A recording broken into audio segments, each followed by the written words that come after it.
Well, hello, ladies and gentlemen. Welcome back to Grizzly Bear Sims YouTube channel, and welcome back to Thornton Farm. This is Thornton Farm, episode number 3. And as you can tell, the time is just after 1:30 in the afternoon.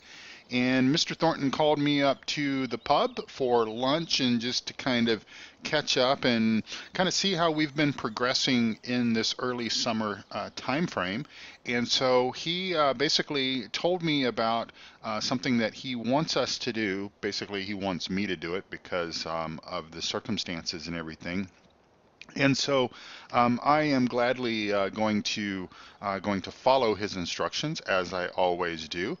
And with my belly a bit full of some good grub, some good pub food, I love a good pub burger and good pub fries. And well, I didn't have a pint here at lunch just because I'm not quite used to the whole drinking a pint at lunch and actually going back to work. So maybe that's just my American culture thing. I don't know. I do know that from business trips, as I sort of step out of character here, from business trips that I have taken to the UK, going in, oops, I went the wrong way, going to various locations and stuff and having lunch with peers and coworkers and stuff like that, the whole lunch pub thing pint is just something that I don't get. Okay, back in character. All right, so, and also back out of character for just 1 second. I realized that in the first 2 videos when I've been driving around, I've been driving around on the wrong side of the road. Okay, so just so you all know, yes, I do realize that they drive on the left side of the road in the UK. I would call that the wrong side of the road, but my dear friend Mike Reefy 1952 is going to correct me on that, and I'm looking forward to that comment when he does that. So I will try to keep the immersion and everything high for you all, and try to make sure that I drive on the correct side of the road for the map in which I'm playing. So just bear with me if I do sort of forget, because it's just a natural instinct. I'm a driver. I drive every single day, and so it's just sort of without thinking, you just make a turn and you just get on the correct side of the street, in my case the right side of the street. So anyway, in this map, I'm going to do my best to stay on the left side of the street. So what Mr. Thornton asked me to do was to come down and scope out a little task that he wants us to take care of for him. So Father Brown is our Catholic priest here in this area in the Cotswolds. And so Father Brown used to actually go out and mow this little area himself, but he's reached a point to where that he just can't do it anymore, and Mr. Thornton certainly does not want him to basically be out mowing this little area. Now, obviously, let me get in cab here where you can see a little bit better.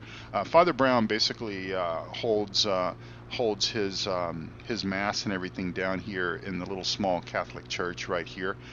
We've got a little church here with a little graveyard, and of course, Mr. Thornton owns this field that's right in front of us, field number 30 there.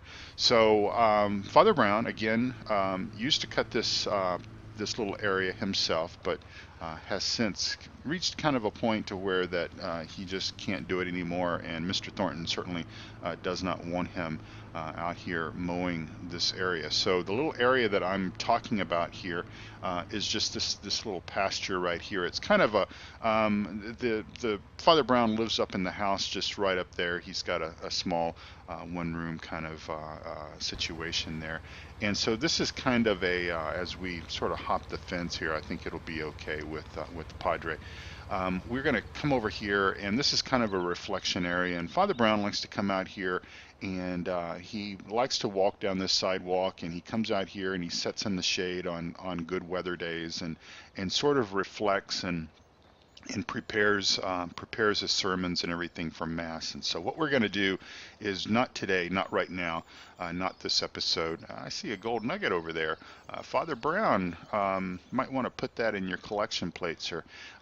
Anyway, we're going to come over here, and I think we can bring the little Profi hopper and just drive it down the sidewalk here and cut this area of grass and get that done for Father Brown. So we're going to try to do that tomorrow, in the game day tomorrow. And so that'll be something that you guys can look forward to. And again, trying to keep a little bit of a storyline, a little bit of a role play, because I know you guys have seen Thornton Farm many, many times. I want to thank my good friend, my viewer, DC.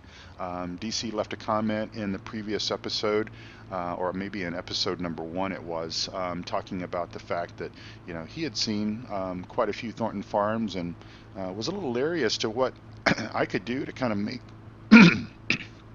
excuse me, sorry about that, as to what I could do to sort of make this a bit different, a bit unique. And so hopefully I will continue to be able to live up to those expectations and do a good job for you guys. All right, so that is going to be the thing that we are going to do for the next episode. So that'll probably be the start of episode number 4, as we'll just come over here. Now, I did talk to Mr. Thornton, and I said, well, Mr. Thornton, you know, to my knowledge, we didn't have any sort of trailer that we could basically use to haul that Profi hopper down. And so he's going to make a few phone calls and see if there's anything that we can borrow and to get that task done, because I certainly don't want to drive it over there if we can avoid it. So on our way to lunch, I noticed one thing here, and I want to stop and correct that. The boys, well, even sometimes including myself, have a bad habit of leaving gates open and stuff like that.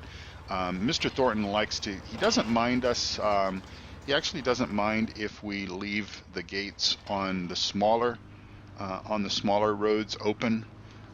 So like, for example, the gates along this path, because it's a little less, the road is a little less traveled.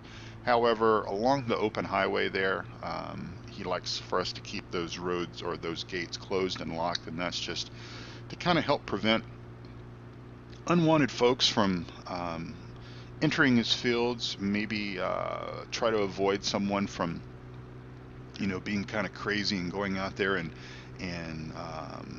driving around the fields and everything. And so keep those gates locked and closed and locked, boys.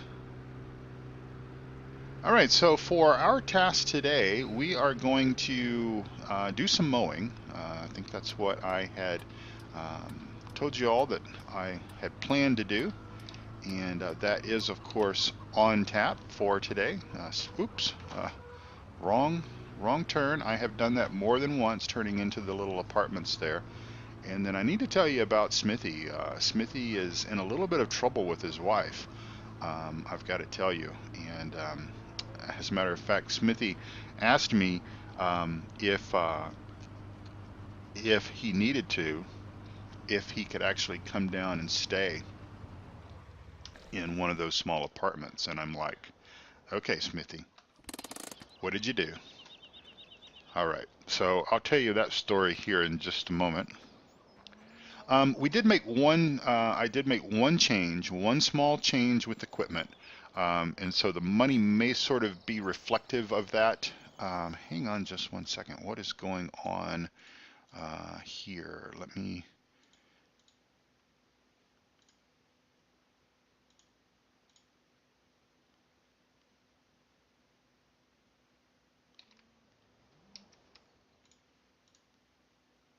Okay, sorry about that. I needed to turn off the buy seed and buy fertilizer. I don't know why that was on. Anyway, so we did make one small change with our bell wrapper. This recently came out in the Giants Mod Hub, this McHale bell wrapper, and I quite like it. And of course, it is sort of John Deere green, but of course, it is not a John Deere bell wrapper. It is a McHale. But the reason why I purchased, or the reason why I swapped it out with the in-game one, is the fact that it comes in 2 different flavors. It comes in a used model, and it comes in a brand new model. So we have picked the used model here, And I'll just show it to you in the store. This is not necessarily a mod review or anything like that, but you can, if you can see this and check this out if you need a different type of bell wrapper. So the 991 used is 10,500 and the 991 new is 26,500. Now, I thought that I had read that you could change the bell color on this, and I think maybe that is to be maybe to come. I think it is still in beta, but looks good, and that's what we're going to go with. All right, so let's get in our brand new, well, it's not a brand new John Deere, but let's get in our John Deere tractor here. And, well, before I do that, let me pause just a moment. All right, we're going to get into our John Deere 8530 here with our brand new John Deere butterfly mowers. This is, you have not seen these on a map that I have played as of yet. I did go ahead and turn on the parking brake mod, so it's going to take me just a little while to get used to, I think to get used to turning that parking, or setting the parking brake and releasing the parking brake there, as I tend to do. So we're going to go ahead and get started on field number 14 over here first. I think that for the most part, most of our grass is high enough to cut and get a first cutting off of it, but clearly, that's a tight squeeze as well.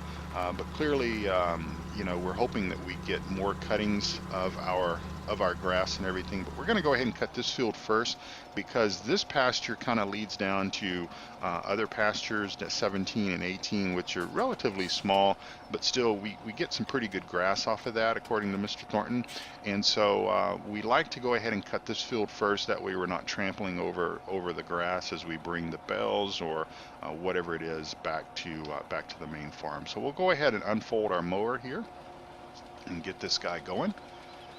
And I saw this on Duck Zorley's channel. Duck Zorley did a sort of a mod review of a couple of different mowing options that folks may have to choose from for their virtual farms, and I quite enjoyed that episode. And I saw these, and of course at that particular point in time I was kind of looking for options as far as mowing, some alternative stuff to some of the mowers and such that I've used before on maps. And so I'm like, well, thank you, Duck Zorley. You know, I was actually perusing and kind of looking at different mowers. I didn't want to use the Corona Big Yam on this farm, on this map, just simply because we are using that on the Thornton Farm series. And I need to kind of get back into character here, folks, because I have I've broken my maybe my rule. No, it's not really a rule, but I've allowed myself to start talking about stuff that's a little bit out of character, and there will be some of that, folks. I like to keep you guys updated, and I know that there will be folks that will watch both of my series, and there will be some folks that may only watch this series or may only watch Snetterton. So when I'm talking about new things that are coming out, I'll try to keep that to maybe less than a third of the whole content of the map or of the episode. All right, so I need to tell you about Smithy just a moment. He's quite a character, and as I sort of help establish these characters for you, I kind of want you to kind of understand, sort of as I talk about them in future episodes, you'll kind of get an understanding as to why they do some of the things that they do, and why they behave some of the way that they behave and everything. Well, Smithy's wife, I told you, Smithy is married. He and his wife, they're a young couple. You know, they've been married, from what I understand, just a couple of years. So they're still going through the whole, you know, kind of the honeymoon phase of the marriage. They do have a small child, but so Smithy's wife has been out looking for a new dining room table, and Smithy has just really not wanted anything to do with this whole thing. You know, Smithy's wife drags him around quite frequently to all these different shops in the Cotswolds area. She even drug him off down to London one weekend to look at carpets and other home accessories and stuff. They've got a small cottage that actually is kind of handed down from Smithy's wife's family, and so they live there, and they've been trying to kind of get it fixed up. It's really nice. It's not too far away from this area, so perhaps one day I'll go by there and I'll show you their little cottage where they live. But yeah, so she has been looking for this dining room table, and Smithy, to be honest, I mean, he's talked about it a little bit at work. He has kind of shared some of his frustrations. You know, again, she's been kind of dragging him to various little shops and stuff, and you know, he's told us here on the farm, he's like, you know, I hope that she chooses something that is has some character to it, perhaps maybe even an antique or something like that, or at least something that is already assembled. I think, you know, his greatest fear was that, you know, she was gonna order something from IKEA. Not that there's anything wrong with IKEA, just want to throw that out there, but order something from IKEA that comes in a flat pack that, you know, he's got, after a hard day of work here on the farm, he's got to come home and put this thing together. Well, they've been talking about this for quite some time. The table that they currently have in their little small dining room actually is a hand-me-down that Mr. Thornton actually gave to Smithy not too long ago. It's actually a table that came out of the pub there, and it's a good sturdy table. You know, I mean, most tables that are built or designed for, you know, commercial type use, especially around here in these parts, they're good sturdy stuff. And so so in any event, they've been using this table and have been quite it's been quite successful for them. But like I said, she's been on this project of kind of doing some renovations and doing things like that. Well, anyway, sort of unbeknownst to Smithy, he comes home one day from, again, kind of putting a hard day of work here on the farm, and he comes home and he sees that there's a big box out next to the trash bin there, and it's a large box, and he's like, okay, what has she ordered now? And then as he kind of walks through the little garage that's chocked full of different things. I mean, it's so full that they can't even park their car. They just have one car, and they can't even park the car inside the little garage because it's full of different things. Some of the stuff belongs to Smithy, other of the stuff belongs to his wife, and all kinds of stuff out there. And so he walks through there and he sees the old pub table set there, and he's like, okay, what's going on here? So he goes inside and he sees a brand new dining room table there in the dining room, and it's nice, it's beautiful, and you know, he sort of bites his tongue because the first thing that he wants to utter out of his mouth is, well, how much did this cost? And so he decided that might not be in his best interest to actually go down that road just at that particular point in time, and certainly not in the tone of voice that he already had queued up in his head. And for you guys out there, I know you know what I'm talking about. I know you know that there's a voice in your head that sort of, when you are thinking, and of course we often think so fast, and our mouths start moving and sounds start coming out before we've actually thoroughly thought through this whole process. I know, men, I know you know what I'm talking about. So you're probably sitting there going, you're probably nodding your head going, yeah, I know what you're going to say, Jerry. So anyway, he sort of bit his tongue, and he realized that was not a path that he necessarily wanted to go down immediately. And so he just, you know, he took the high road, and he said, oh, nice table, you know, and so she's like, yeah, you know, it just arrived today. And so obviously, because I mean, he had left for work that morning, and There was, no table. Obviously, the old table was there, and that's what he had had his dinner on the night before. And so she's like, "There's one problem." She says it's kind of wobbly, and it's kind of loose. And he's like, "Okay, well, who put the table together?" And she proudly snapped, sort of snapped at attention, and she's like, "I did. She put the table together." And he's like, "Okay." So in any event, he started looking at the situation, started looking at the table, started looking at the things that he sort of noticed off the bat that were kind of wrong with the table, and then he says, "Where are the instructions?" And she says, "Oh, sort of in a maybe a less than confidence voice," and I can't do voices, so I'm not even going to try to do that. But sort of in a less than confidence voice, she sort of said, "They're still in the packaging." And he immediately sort of took a step back, and he's like, "Oh boy." So he had already seen the error of her ways, and well, what had happened was it was a sort of a flat pack. It didn't come from IKEA, so I can't, Smithy can't necessarily harp too much on IKEA, but he noticed that she had basically used the wrong screws to attach the base that attaches to the underside of the tabletop. And guys, I know you've already figured out what I'm talking about here.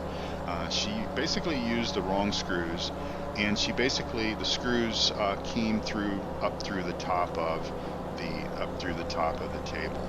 Well, Smithy, being sort of, again, a typical guy that and I sort of fall into this trap as well, and I'm sure you guys do the same. But Smithy, being the typical guy that sometimes speaks before he thinks, sort of made a comment about, "Well, darling, it looks like you use the wrong screws." And of course, darling, I doubt he said darling. That's my American translation of perhaps how the conversation went. And so she had used the wrong screws, and again, sort of the way that the table was created, the way the table was made, it is just basically a mess. And so he essentially said to her that she should have consulted him before she ordered the table, and C, she should have actually waited for him to come home and before she put the table together. And so essentially, those were quite possibly the wrong things for him to say, especially in that fashion and maybe in that order. And so, needless to say, she's like, "Well, honey, I was only trying to do you a favor because I know that you've been hard at work." And she's like, "I really wanted to surprise you with this. I really wanted to have you come home." And she had actually made a very nice roast, almost Sunday roast quality stuff was what he was explaining. And of course, we all, Thomas and myself, were sitting there with him, and we saw the error of his ways. We knew exactly how he had made the mistakes, what mistakes he had made, and everything. And we're like, bud, we got very little sympathy for you. She was really trying to do something very nice for you, and well, you kind of have spoiled it. You kind of have ruined it. So in any event, they've got a table that's got some screws that basically are poking up through the top of the table surface.